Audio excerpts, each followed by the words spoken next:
ঈদের নামাজের পর খামারি ফোন করছে, ভাই আমার গরুর বাছুর হবে, যেখানেই থাকেন দ্রুত চলে আসেন। তো কি আর করার, যেহেতু আমি একজন পল্লী চিকিৎসক, খামারের বিপদের সময় পাশে থাকাই আমাদের কর্তব্য দায়িত্ব। খামারের স্বপ্নকে ধরে রাখাই আমাদের একমাত্র মূল লক্ষ্য।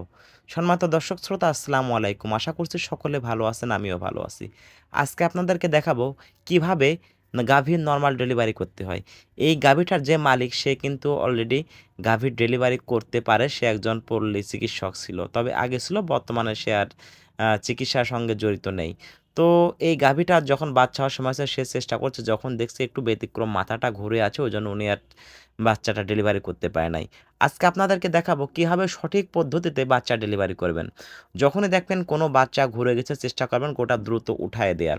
উঠায় দিয়ে পায়ের সঙ্গে একটি কাপড়ের দড়ি বেঁধে দেবেন, আমি যেভাবে বেঁধে দিচ্ছি। এটা কিন্তু খুব সহজ পদ্ধতি।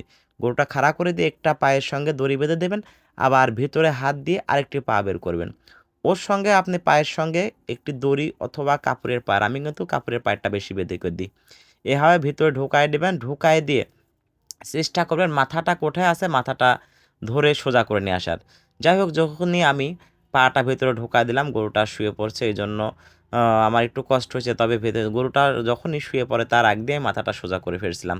আপনারাও ঠিক দাঁড়ার উপরে এভাবে গরুর মাথাটা সোজা করে নেবেন, এবং দেখুন আমি ভেতরে হাত দিয়ে মাথাটা ঘুরায় নেওয়ার চেষ্টা করছি। আপনারা মনে রাখবেন, গাভীর যে কোনো ডেলিভারিতে সামনের পা এবং মাথা একত্রিত আনতে হবে। আমি কিন্তু ভেতরে হাত দিয়ে অলরেডি মাথা ঘুরায় ফেলছি।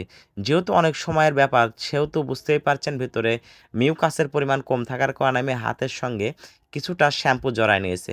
হাতের সঙ্গে শ্যাম্পু জড়ায় নেওয়ার মূল কারণ, যাতে ভিতরে পিছলায় মাথাটা এবং পাটা একসঙ্গে চলে আসে। তো দেখতে পাচ্ছেন ২টা পা একত্রিত বেঁধে ফেলছি এবং মাথাটাও হাত দিয়ে ঘুরাই আনছি।